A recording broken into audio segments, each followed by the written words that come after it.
All right, good afternoon, everyone. We'll go ahead and get started. I'm Bridget Brown. I'm the Chief Operations and Programs Officer with the Great Lakes and St. Lawrence Cities Initiative. I want to thank you all for joining the dialogue today with our partners at the International Joint Commission and their contracting partners. We believe that part of our role at the Cities Initiative is to provide a platform for our members to weigh in on resources that are being developed for municipalities and for communities.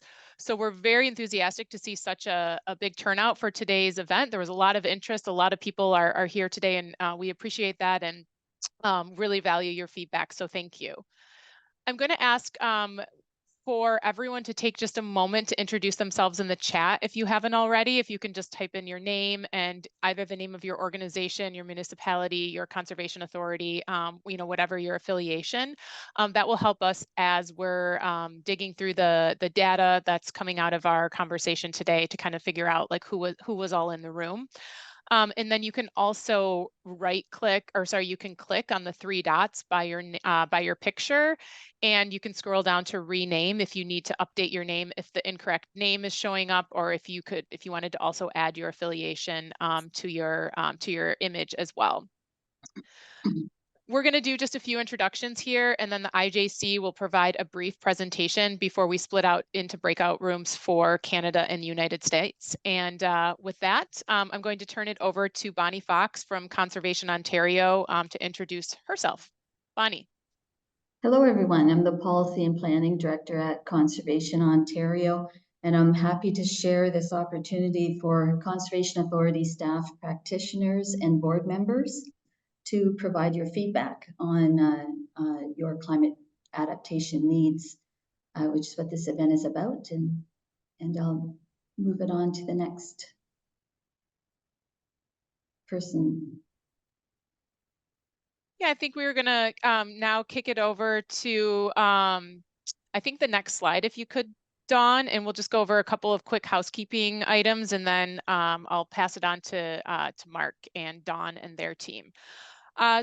We've got several people here today, so just asking if everyone could remain muted until you're called upon.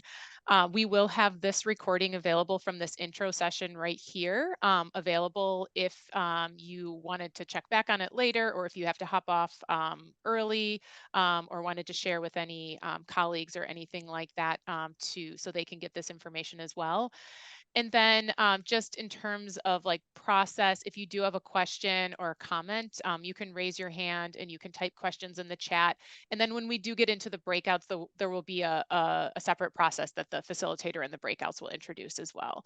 But thank you all. And I think with that, we'll turn it over to Mark Burrows from IJC. Greetings, I'm Mark Burrows with the IJC's Great Lakes Regional Office. I'm the project manager for the IJC on this project, and I'm pleased to welcome you and on behalf of the Great Lakes Regional Office to today's dialogue. Many thanks to the Great Lakes St. Lawrence cities and all of you for hosting and participating in this discussion. The IJC was created by the Boundary Waters Treaty of 1909. The Great Lakes Water Quality Agreement of 1973 established the IJC's Great Lakes Regional Office and its advisory boards to provide advice to the U.S. and Canadian governments on Great Lakes water quality and management.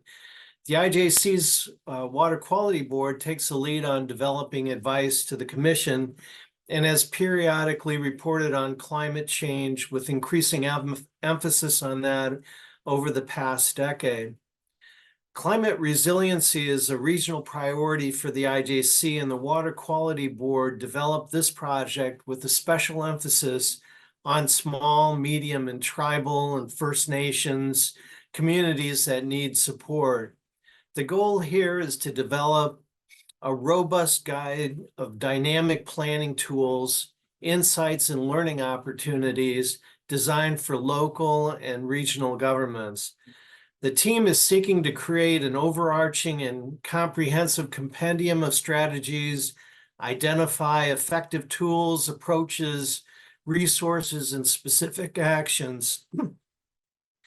They want to enhance community access to resources and enhance networking and communications. We look forward to engaging with you and hearing your thoughts on this project. And with that, I'll turn it over to Dawn Schilling to explain the purpose of today's webinar. Dawn? Thanks, Mark. Hi, everyone. I'm Dawn Schilling, and I am with Potomac Hudson Engineering. We are the contractor working with the IJC and the Water Quality Board on this project. What we'd like to do today is I'm very quickly going to go through a few slides, just giving you some idea of what we're thinking this guide might look like. But we really want to get to the breakout sessions because the main purpose here is to hear from you all on what you're thinking might be the most helpful to you and how we might be able to structure this guide to be a resource that you really use while you're trying to think about adaptation strategies for climate change. So what we're thinking, and again, I'm going to go through these very quickly, but we're thinking the guide is going to have two parts. It's going to be an initial upfront part that is a PDF format that kind of gives you an overview of climate change throughout the Great Lakes, particularly how it relates to small and medium-sized communities, tribal communities, and how those communities can better add resiliency and adaptation considerations into their planning and into their processes as they move forward in future years. And so we want the guide to be a resource that includes links that explain to you how to do this, but also gives you information on what other communities might be doing. And we've started to gather some case studies from other communities about how they're adapting to climate change issues, how they are assessing vulnerabilities and resilience in their communities. And one of the things we do want to ask you all today is if you know of communities, especially smaller to medium-sized communities, that are doing some good work related to climate adaptation, climate resiliency, especially related to water within the Great Lakes region, please let us know because we can get in touch with those communities and try to develop some case studies that we incorporate into this document. And then along with the PDF report, we are planning to develop a compendium of additional resources, basically the resources that we used and referenced while we were developing the guide. And we're thinking we would put them into an Excel spreadsheet format that would be filterable by a variety of different types of filters. They could be geographic, could be filtered on the type of resource, whether it's a case study or a visualization tool or a reference report, or it could be filtered by the type of application. You know, if you're having an issue with a CSO or with a shoreline restoration or wetland losses, that you could filter the resource by those and find examples of case studies or visualization tools or, you know, other tools that might help you with those efforts. So this is kind of just some thoughts on what the tool might contain as far as that PDF report portion of it. And on the right-hand side are just a list of kind of what we think the tool might contain. I'm not going to go over those in detail, but the one thing we're interested in hearing about is that resiliency framework. There's a couple different ways we could do that framework. We could lay it out as a step-by-step process, kind of like the climate change toolkit is right now. So there'd be step-by-steps that you would follow to get through each of the different pieces of the resiliency framework.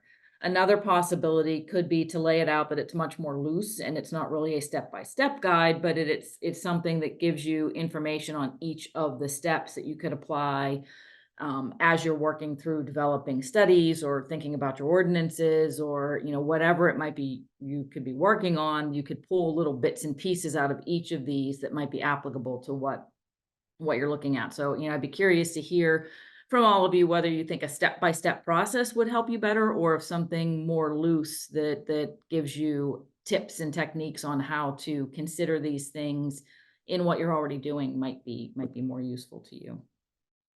This is just kind of a mock-up of how we think some of the information might be presented in the PDF portion of the guide.